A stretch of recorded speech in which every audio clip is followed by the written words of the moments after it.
Hello friends, welcome to my YouTube channel. I hope आप सब ठीक होंगे। नेक्स्ट आज का जो नया टॉपिक है वो हम स्टार्ट करेंगे अगस्टन एज। अगस्टन एज क्या है पहले इसको समझ लेते हैं, थोड़ा सा समझा देती हूँ। अगस्टन एज इंग्लिश लिटरेचर का वो टाइमिंग है जो 1700 से 1750 तक माना जाता है। इसे तीन नामों से भी जाना जाता है। एक है एज ऑफ पॉप, एक है एज ऑफ रीज़न और एक है न्यू क्लासिकल एज। ठीक है। अब नेक्स्ट पढ़ते हैं कि अगस्टन नेम ही क्यों पड़ा। क्योंकि इस टाइमिंग में क्या था कि अगस्टन सीजर नाम के एक रोमन सम्राट थे, ठीक है, राजा थे, जो उस टाइमिंग में शासन कर रहे थे। तो उनके नेम पर ये अगस्टन एज नाम पड़ा है। ठीक है। तो अब पढ़ लेते हैं first introduction. The Augustan as 1700 से 1750 is one of the most important periods in English literature.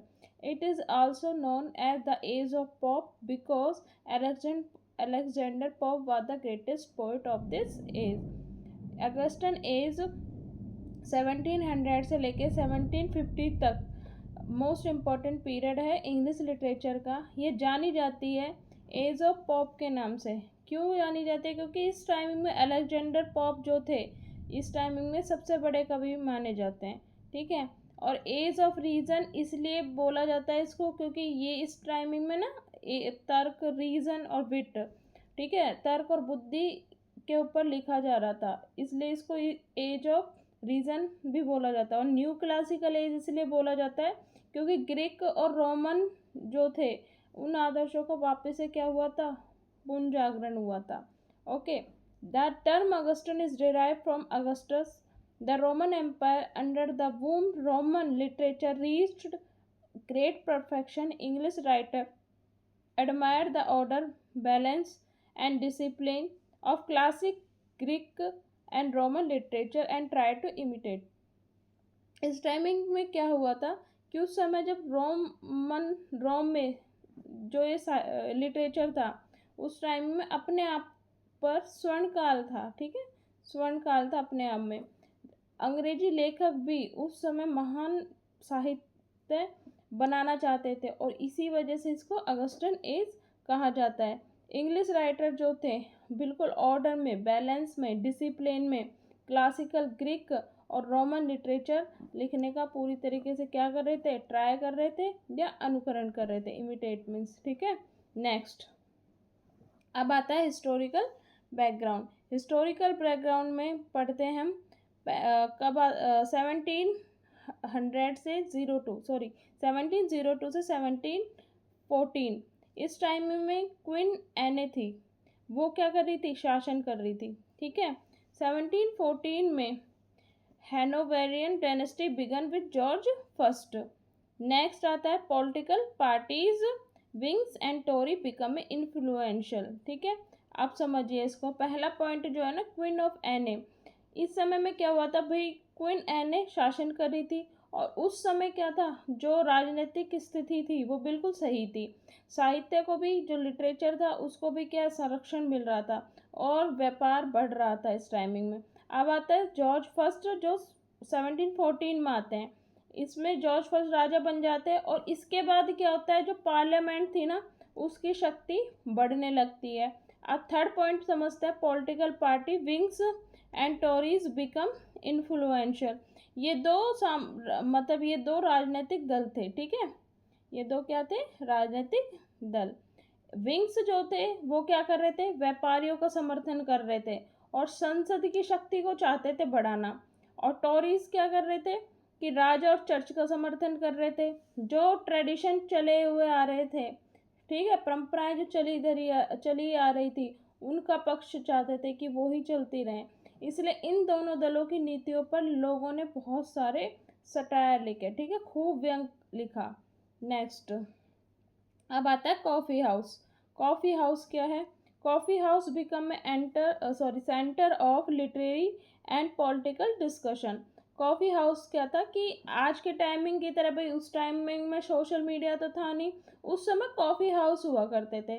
तो कॉफ़ी हाउस में क्या था कि साहित्यिक चर्चा कोई होएगी, पॉलिटिक्स से रिलेटेड कोई होएगी, न्यूज़ से रिलेटेड या पोइट्री आई है या फिर कोई भी प्रोज से रिलेटेड सब उसके केंद्र थे, इन्हें कहा जाता है, ठीक है, कॉफ़ी हाउस। इसमें क्या होता था कि इनको पेनी यूनिवर्सिटी भी कहा जाता है कि 1 पैसे की कॉफ़ी लेकर बहुत सारा ज्ञान इनको मतलब पब्लिक को मिल जाता था। नेक्स्ट आता है न्यूज़पेपर और मैगज़ीन। इन न्यूज़पेपर और मैगज़ीन भी फ्लोराइज्ड है, यानी न्यूज़पेपर और मैगज़ीन का भी विकास हुआ। न्यूज़पेपर काफ़ी लोकप्रिय हुए, मैगज़ीन शुरू होने लगी, लोगों में पढ़ने की आदत बढ़ी, इसी कारण ऐसे और पेरियोडिकल ऐसे का क्या हुआ था, विकास हुआ था। नेक्स्ट आता है the middle class grew stronger and become an important reading public. पहले केवल राजा ही क्या कर रहे थे और अमीर लोग ही पढ़ते थे।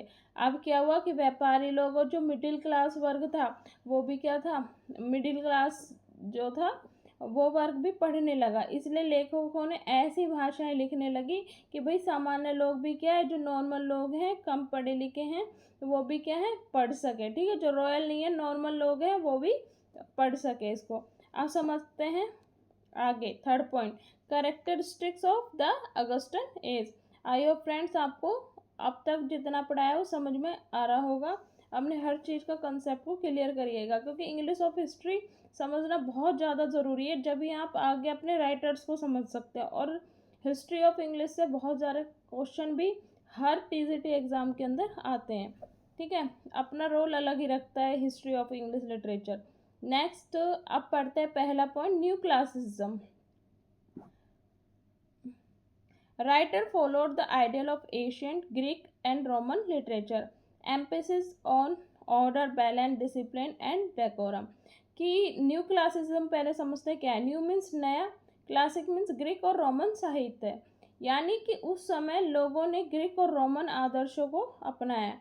इनकी विशेषताएं थी कि ये नियम, अनुशासन, डिसिप्लिन, ठीक है, नियम, अनुशासन, डिसिप्लिन, बैलेंस यानी संतुलन, डेकोरम यानी मर्यादा, ठीक है, इन विशेषताओं को इन्होंने अपने साहित्यों के अंदर अपनाया। नेक्स्ट आता है reason and emotion. Logic and common sense are valued more than imagination and emotion. Romantic age में क्या है भाई, भावनाएं सबसे महत्वपूर्ण है, लेकिन अगस्टन एज में तर्क के साथ इमोशन है दोनों, ठीक है, दोनों चीज़ें इंपॉर्टेंट है, पहले तर्क आएगा फिर भावनाएं आएंगी, ठीक है। Logic and common sense are value दोनों ही इम्पोर्टेंट है। इमेजिनेशन एंड इमोशन से पहले तर्क आएगा, ठीक है, लॉजिक और कॉमन सेंस लगाएगा व्यक्ति, उसके बाद इमेजिनेशन करेगा, इमोशंस फील करेगा। नेक्स्ट आएगा satire. Writer criticise social evils, corruption, hypocrisy and foolishness through satire. इस युग में सबसे बड़ी पहचान है सटायर की, यानी व्यंग करना। लेखकों ने क्या करा, नेताओं पर, समाज पर, भ्रष्टाचार पर, मूर्खता पर, पाखंड पर, सब पर क्या लिखे, व्यंग लिखे, ठीक है। और सबसे महान सटायरिस्ट जो माने जाते हैं, नाम याद रखना कौन माने जाते हैं, जोनाथन स्विफ्ट, ठीक है, जोनाथन स्विफ्ट। नेक्स्ट आता है डिडैक्टिक लिटरेचर। डिडैक्टिक का अर्थ है literature aimed to teach a moral lesson as well as a entertain. इसका अर्थ है कि भाई शिक्षा, इस युग का उद्देश्य था कि भाई शिक्षा जो है उसको पढ़ा तो जाए, शिक्षित तो हो ही जाए, लेकिन शिक्षा के साथ साथ उसका मनोरंजन भी हो, यानी कि टीच एंड एंटरटेन, यानी कि मनोरंजन भी हो और साहित्य पढ़ने में मनोरंजन भी हो और शिक्षा भी मिले, ठीक है, यही था डिडैक्टिक लिटरेचर। नेक्स्ट आता है heroic couplet. Poetry was mainly written in heroic couplets, rhyming pairs of iambic pentameter। इस युग में सबसे लोकप्रिय जो शैली थी, ठीक है, ये थी हीरोइक कपलेट। 2 पंक्तियाँ होती हैं इसके अंदर आयम्बिक पेंटामीटर में, ठीक है, राइमिंग होती है। इसमें जो राइमिंग होएगी वो होती है ए बी बी सी सी। और सबसे बड़े जो अलेक्जेंडर पोप सबसे बड़े कवि माने जाते हैं, हीरोइक कपलेट के लिए फेमस है। नेक्स्ट आता है simplicity and clarity. Language was polished, elegant and easy to understand. कि जो भाषा थी वो साफ होनी चाहिए, सरल होनी चाहिए, बिल्कुल इजी होनी चाहिए, पढ़ने में संतुलित हो भाई, ब्यूटीफुल हो, उसमें कोई भी कठिनाई नहीं हो, कि हमें कल्पना करने में कोई भी कठिनाई हो। आगे समझ। नेक्स्ट, तो ये Augustan age is marked by reason, order, satire and a desire to teach to improve society। कि अगस्टन एज ने क्या करा, तर्क, ऑर्डर, सटायर के थ्रू ये इच्छा चाहते थे कि जो सोसाइटी है वो इम्प्रूव करे, पढ़ना भी और इम्प्रूव हो सोसाइटी। ठीक है। नेक्स्ट आता है पोएट्री। पोएट्री से रिलेटेड देखते हैं। इस युग की जो विशेषताएं हैं, ठीक है, वो समझते हैं। कि पहला है अलेक्जेंडर पोप, ठीक है, the greatest of the Augustan as. ठीक है, पहले समझ लेते हैं। इस युग में जो पोएट्री थी ना भाई, वो तर्क के ऊपर, सटायर के ऊपर, बैलेंस के ऊपर, ठीक है, आर्ट के ऊपर लिखी जा रही थी। ये इस पोएट्री की क्या थी, करेक्टरिस्टिक थी। अब समझते हैं कि पोएट्री के अंदर कौन कौन से पोइट्स थे जिन्होंने लिखी इस टाइमिंग में। अब है पहले अलेक्जेंडर पोप, जिनका टाइमिंग है 1688 से 1744। The greatest poet of the Augustan age, सबसे महान कवि माने जाते हैं अगस्टन एज के। मेजर वर्क हैं जो इनके, वो है an essay on criticism, the rape of the lock, an essay on man the Dunciad. ठीक है। एग्जाम में क्या याद रखना है कि known as the master of the heroic couplet, पूछा जाएगा हीरोइक कपलेट के मास्टर कौन है, तो आंसर क्या होगा, Alexander Pope. And famous for wit, satire and polish style, इसलिए किसके लिए प्रसिद्ध है, अपनी wit, satire and polish style के लिए। ठीक है। नेक्स्ट, इनका जो सबसे इम्पोर्टेंट वर्क है the rape of the lock, इसको याद रखना क्योंकि ये एक मॉक एपिक है। ओके। नेक्स्ट आता है John Dryden. John Dryden, known as the father of English criticism, influenced both the Restoration and Augustan age। ठीक है। जॉन ड्राइडन, हालांकि जो ड्राइडन है वो रेस्टोरेशन एज में भी रहे हैं और अगस्टन एज में भी रहे हैं, और इनको किस नेम से जाना जाता है, फादर ऑफ इंग्लिश क्रिटिसिज्म। ठीक है। नेक्स्ट आता है, क्वेश्चन बनेगा ये, फादर ऑफ इंग्लिश क्रिटिसिज्म किन्हें कहा जाता है, तो याद रखना जॉन ड्राइडन। नेक्स्ट आते हैं prosper. The Augustan age is also called the age of prose because prose writing reach great height in this period.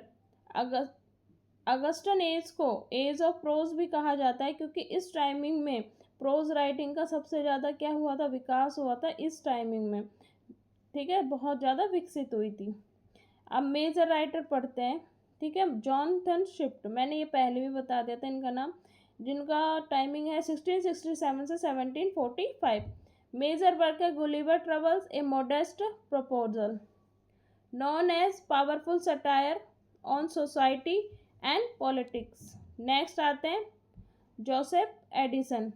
Famous work है इनका द स्पेक्टर। ठीक है, फेमस वर्क है द स्पेक्टर। ठीक है, the Spectre समझ लेते हैं इसके अंदर क्या है। Addison through his essay the Spectator guide society towards morally manner and good taste. उन्होंने समाज को ना एक अच्छे व्यवहार के और नैतिक शिक्षा दी है द स्पेक्टर के अंदर। ठीक है, morality, manner and good taste of society. Next आते हैं रिचर्ड स्टील, जिनका टाइमिंग है 1672 से 1729। फेमस वर्क है द टैटलर, मॉडर्न एसे का इस टाइम में development of modern English essay, modern essay के विकास में इनका बहुत बड़ा योगदान रहा था, कंट्रीब्यूशन रहा था। ठीक है। अब नेक्स्ट पढ़ते हैं हम नोवेल। इस युग में नोवेल भी क्या हुआ, उपन्यास, जो नोवेल में उपन्यास, उनकी भी शुरुआत हुई थी। अब पहले राइटर पढ़ते हैं हम डैनियल डिफो। मेजर वर्क है रॉबिन्सन क्रूशे, मॉल फ्लैंडर, और जाने जाते हैं one of the founder of the English novel. ठीक है, इन्हें अक्सर फादर या पिन्योर ऑफ द इंग्लिश नोवेल भी माना जाता है। नेक्स्ट आ जाता है सैमुअल रिचर्ड। मेजर वर्क है इनके पामेला एंड क्लैरिसा। इन्होंने एपिस्टोलरी नोवेल जो होते हैं, जो मतलब पत्रों के रूप में लिखे जाते हैं, ठीक है, नोवेल, उनके लिए ये क्या थे, लोकप्रिय थे। नेक्स्ट आता है हेनरी फील्डिंग। मेजर वर्क जो है Joseph Andrew and Tom Jones है, ठीक है। और ड्रामा, इस समय ड्रामा क्या थे, कम हो गए थे। कारण क्या था कि लोग अब ऐसे नॉवल, ठीक है, न्यूज़पेपर ज़्यादा पढ़ने लगे थे, ठीक है। और ड्रामा इस टाइमिंग में जो थे उनके करेक्टरिस्टिक है sentimental comedy because popular moral instruction replace the wheat of the restoration stage, ठीक है। ड्रामा की विशेषताएं क्या थी, मोरल लेसन थे, मॉरल लेसन होने चाहिए थे, सेंटिमेंटल कॉमेडी होनी चाहिए थी, और इसके लिए पॉपुलर हुए थे। नेक्स्ट आता है इम्पॉर्टेंट लिटरेरी फॉर्म समझते हैं। इसमें पहली जो थी वो थी satire. Writer use humour, irony and ridicule to criticise social evils, corruption and human follies. Satire कर रहे थे, समाज की बुराइयों पर व्यंग किया जा रहा था, कि जो राइटर थे वो हास्य रूप से, आयरनी से या रिडिकुल या क्रिटिसाइज कर रहे थे सामाजिक बुराइयों को, उनके करप्शंस को, या फिर मतलब एक मानव की मूर्खता को, ठीक है। नेक्स्ट आता है ऐसे।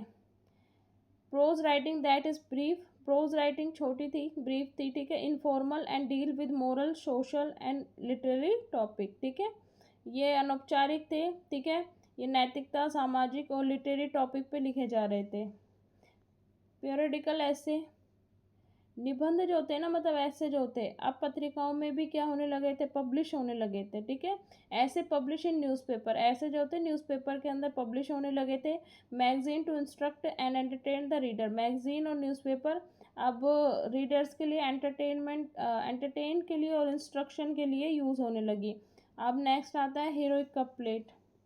Rhyming pair of iambic pentameter line, the most popular poetic form of this age, ठीक है।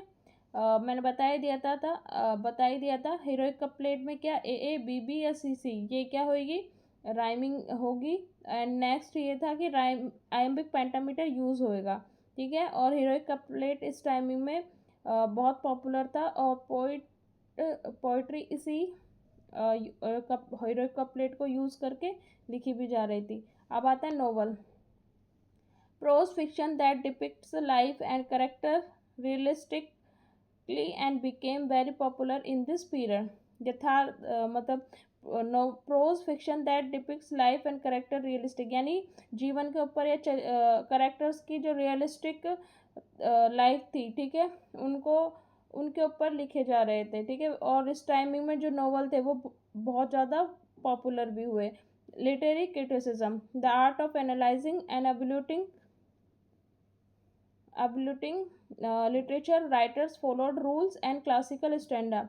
इस टाइमिंग में मूल्यांकन भी, जो साहित्य था उसका एनालाइज भी किया जा रहा था, एवुलेट भी किया जाता, और राइटर्स जो थे वो मतलब क्लासिकल जो स्टैंडर्ड था उसके रूल्स को क्या कर रहे थे, फॉलो कर रहे थे।